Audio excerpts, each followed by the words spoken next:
Arsenal nil, Man United nil. The fucking Twitter derby has ended in a draw, a goalless draw. Like from minute one, I could low key tell it was going to be a draw because both teams were missing chances in it.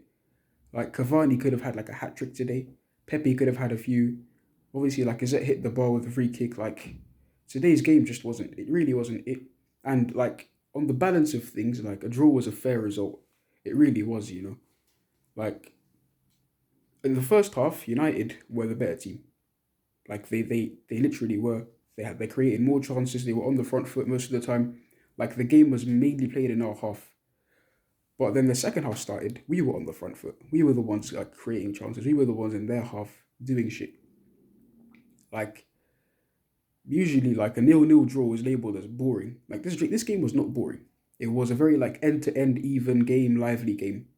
Do you know what I mean? Like it wasn't like a boring nil-nil. It was like a nil-nil with lots of missed chances. That's the kind of game it was. It wasn't like a both teams stink it out, no chances, just passing around the back kind of nil-nil. It wasn't that kind of game. So I was hoping we would have won that game. I was hoping for a win, but it is what it is, man.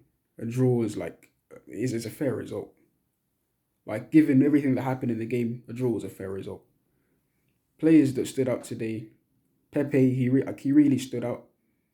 Like I remember, like at some point he did like 8 stepovers. I mean, there was a really a need to do that, but anyways, like Pepe, yeah, he was decent today.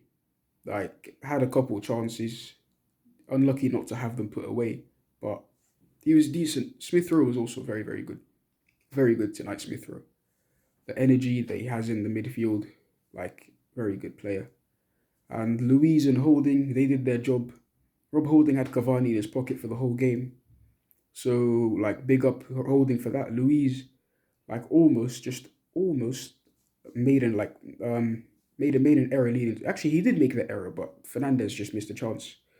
Bruno Fernandez, yeah, bro, like that guy is such a cunt. Like the way he just fucking trips over and just falls and stuff and moans all the time. I can't stand that guy. But anyways, that's besides the point. Leno being Leno as usual, saving us again.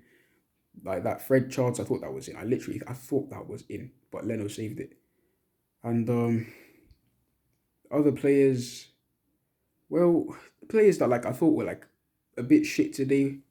Surprisingly, Thomas Partey, this wasn't his best game. A lot of misplaced passes, like a lot of sloppy moments there. He did have a good game today, and neither did Martinelli. Martinelli, like, I'm disappointed that he didn't have a good game. Willian came on. Okay, Willian was decent. Like, usually Willian comes on, does fuck all, but he was actually decent. He was progressing with the ball, like, making runs in behind and stuff. Like he added a bit of thrust into the team, but overall, this game, like, it wasn't very. It's very underwhelming, isn't it? Very underwhelming. But we didn't lose. But like I hope we would have won, but we didn't lose. Another clean sheet. Good defending from the team, and we move on to the next, man. We move on to the next.